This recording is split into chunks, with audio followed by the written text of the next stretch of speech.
Alright lads, we're once again covering the Begleitpanzer 57. Literally about a week after I finished my last review, there was an update to the vehicle which gave it a fully stabilised main gun, as well as a hefty 0.7 battle rating increase. So is this tank better now? It's got a stabiliser but it's gone up to a significantly higher battle rating. Well, that's what we're going to be covering in this video, but let's start with the basics. The Begleitpanzer 57 is a rank 6 battle rating 9.0 light tank located in the German tech tree. To unlock it, you'll have to grind out 220,000 research points before unlocking it for the cost of 590,000 silver lions. Because this is a rank 6 tech tree vehicle, you do have quite a hefty crew train cost of 170,000 silver lions. And it's the same for the expert and ace qualifications. It's 590,000 silver lions and 2,100 golden eagles respectively. But a quick note, because this tank uses an auto loader, the crew skill of the reload rate doesn't really matter. So you could skip the expert and ace qualifications if you really wanted to. In terms of customization, you have several camouflages available for golden eagles, including one on the Guardian marketplace. With that all said, let's get into the mobility and the survivability. In realistic battles, the tank is powered by an engine producing 720 horsepower. Combined with the vehicle's weight of 30 tons, it gives the tank a respectable power to weight ratio of 24 horsepower per ton. This is by no means great for a light tank, but it's certainly not unusable. Like the CV90-105, you are mobile, but you don't really have an advantage over other enemy tanks. You have the same levels mobility as an average main battle tank at this battle rating, so you can't really leverage your mobility as an effective tool on the battlefield. But the tank is fairly mobile. It has a top speed of 71 km per hour, both in forwards and in reverse. This allows you to rapidly retreat fast on the battlefield, which for a light tank, which plays heavily like a scout, is incredibly important, as it allows you to get out of a shit hits the fan scenario very quickly, especially when you get up to battle rating 10.0, which you do a lot in this tank, where pretty much your main armament is completely ineffective against the frontal armour of tanks at that battle rating. But you do have a scout feature, and you've got a good reverse speed, so get the hell out of there. We then come on to the survivability, and the Begleitpanzer used to be famous for being tanky. It has a front mounted engine, which used to soak up a lot of incoming rounds. The frontal hull is also incredibly well angled, which in real life wouldn't matter, but in game you somehow are capable of bouncing APFSDS rounds. Again, this is kind of a glitch within Gaijin's game. In real life angled armour, APFSDS rounds are just lol pennant. But anyway, the tank has a crew of 3 men, with all crew members being located in the hull.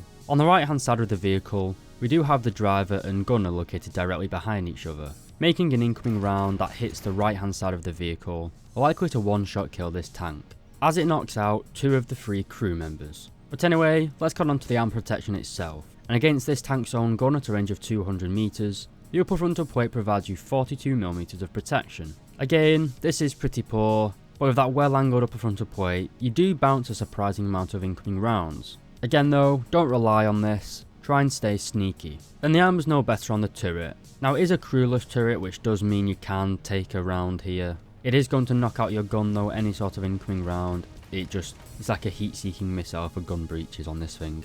Anyway, the thickest part of the armour gives you only 31mm of protection. So again, this thing is very lightly protected, especially against overpressure, so artillery and high explosive and chemical rounds will one-shot kill you pretty easily. But what about the gun, which had the biggest change of this update? Well, this is the 57mm Bofors L70. A development of the legendary 40mm Bofors from World War II. It carries 148 rounds, with 48 of those rounds being classed as its first stage ammunition. After you've depleted these 48 rounds, the tank will begin replenishing its first stage ammunition rack. Just bear in mind, you can't fire 148 rounds as fast as you want, kind of like the Stridsvordens in the Swedish tech tree. Anyway, as I said at the beginning of the video, the tank got a new gun stabiliser, stabilising the gun in both the horizontal and vertical planes. This in practice has allowed the tank to be a lot more offensively capable, whereas before you had to come to a complete stop in order to get an accurate shot, now you can fire on the move. This is a pretty big game changer, at least when it comes to brawling in this vehicle. However, the accuracy of the 57mm gun, especially at long range, is horrific. While thermal imaging and a laser rangefinder does make it a lot better at long range, this vehicle certainly cannot be said to be a sniper. Anyway, the gun does have good vertical guidance characteristics, with 8 degrees of gun depression and 45 degrees of gun elevation, allowing you to engage helicopters and low-flying planes. We also have a secondary weapon. This is the TOW missile. You can carry 6 rounds of ammunition, and the launcher has vertical guidance characteristics of 6 degrees of gun depression and 20 degrees of gun elevation, or I guess missile elevation. Your first missile is a standard TOW. This has a range of 3 kilometers and moves at 299 meters per second. This of course contains a shaped charge, which has 3.21 kilos of TNT inside it, giving it a constant penetration of 430mm of armour. Things get a lot better though when we upgrade to the ITOW, or the improved TOW missile. This travels slightly slower at 296 meters per second, but that's barely noticeable. We also have a slightly increased range, up to 3.75 kilometers. The TNT warhead fill actually drops, down to 2.72 kilos,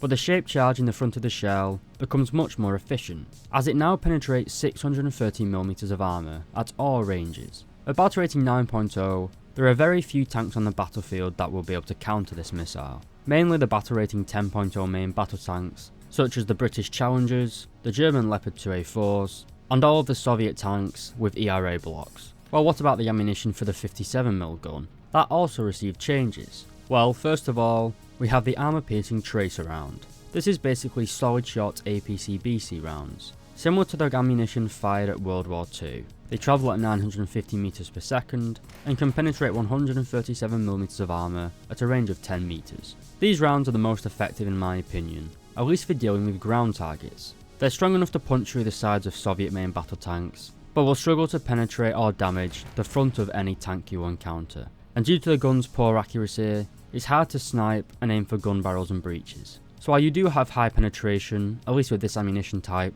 engaging main battle tanks frontally with this tank is pretty much a no-go, unless you can guarantee a shot with your missile. Anyway, our second ammunition type is a high explosive round. These travel actually faster than the APC-BC at 1020 meters per second, and contain a TNT warhead with 765 grams of TNT, giving it 11mm of penetration. In my opinion, this is pretty useless. I don't see why you'd ever need to take it. We then also have a semi-armor piercing tracer round. Travelling at the same muzzle velocity of the APC-BC, it can only penetrate 47mm of armour. The difference being, it contains a TNT warhead with 510 grams of TNT, meaning if you do manage to penetrate an enemy tank with this, it's likely to do massive internal damage. However, the penetration of this round is pretty poor. At a range of 500 meters it drops down to 41mm of armour, which is barely just enough to go through the sides of most NATO main battle tanks. So while in theory these rounds are very powerful, I tend to not use them, as I prefer the higher penetration of the APC-BC round. And finally, we have the high explosive variable time fuse shell. Again, these travel quite fast at 1020 meters per second, and they contain a proximity fuse warhead, allowing you to target helicopters and low-flying planes. Bear in mind, however, this is not an anti-aircraft vehicle. It features no sort of radar, so you will have to manually aim against all helicopters and planes. While this round isn't good for denying an enemy airspace, it's really only good for killing an enemy when they're in the terminal dive, or when they're about to release their bombs in a dive, for example. You can't really hit plays out to 3 kilometers with this round, although you could if you had good enough aim, but you'll basically just be sat at the back of the map spamming rounds into oblivion really. Wait for them to get close before you start firing these off. Your fire rate is also pretty low, so you need to be quite accurate, so again, wait till an enemy gets close and then spam it at them. And that's it for the firepower. The laser rangefinder on film imager are very good for helping this tank, as well as the gun stabilizer. But the main killing feature of this tank is going to be the ITOW missile, at least when you're engaging enemies frontally. If you can flank or get yourself in a good position where enemies come into you, on maps like Advance to the Rhine where you can hide in the buildings and wait for them to drive past you, the tank is very powerful. The 57mm gun is incredibly capable of killing enemy tanks, but only from the sides and rear. Frontally, against the overwhelming majority of opponents, the 57mm gun is pretty useless, so just use that ITOW. Thankfully, the 630mm of pen is more than good enough, at least against enemies that aren't covered in ERA blocks. So, should you grind this vehicle? Well, if you're a German main, then absolutely. It is a very good tank really. I think it is going to go up in battle rating again. There are quite a lot of light tanks at battle rating 9.0 and above where this thing absolutely excels at killing. You can spam them with 57mm, usually destroying them in a single shot, if not two. The stabilizer has done a lot to improve the offensive capabilities of the tank, As I said, you don't have to wait for an enemy to come to you now necessarily. You can hold that W key and hold left mouse button and win like the rest of the vehicles in the German tech tree. But anyway, I do think this tank is very powerful. It's certainly worth grinding if you like playing the German tech tree. I'd say it's probably just as effective as the Puma is now. But yeah, it's a good vehicle. The 9.0 battle rating is a little bit low. The problem with all vehicles now under battle rating 9.7 is they just get up tiered to 10.0 and 9.7 a lot. But anyway, go out and grind it. It's a good vehicle. If you liked the video, please do consider leaving a like and subscribing. And if you really liked it, consider becoming a channel member, like Tomato Salad, The Boa LX, Just Someone, Destroyer 1805, Dr. Bob, Tans, William Tessier, and Lola Alfonsi. Thanks again for watching the vids lads, and I'll see you in the next review.